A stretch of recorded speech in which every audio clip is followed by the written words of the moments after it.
ధర్మాన్ని మోయవలసి ఉంటుంది. ఆ ధర్మాన్ని స్థాపించడం కోసం ప్రయత్నం చెయ్యవలసి ఉంటుంది. కానీ నేను ధర్మం గురించి ఎలా తెలుసుకోగలను? ధర్మం గురించి తెలుసుకునే ముందు ధర్మం యొక్క ఆధారం గురించి తెలుసుకోవలసి ఉంటుంది.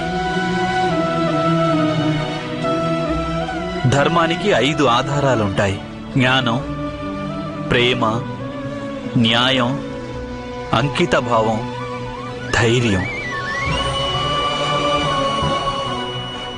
నీవు నన్ను ప్రశ్నించావు కదా ద్రౌపది, నీవు ఏ కారణాన జన్మించావని? నీవు జన్మించింది ఈ 5 ఆధారాలను పొందేందుకే ద్రౌపది.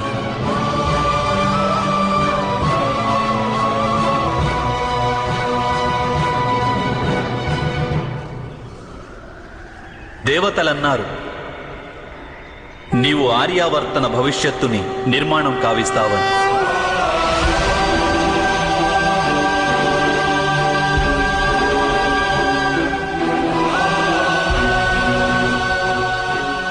సమస్త లోకాలలో ధర్మస్థాపన కోసం సహాయం చేస్తావని.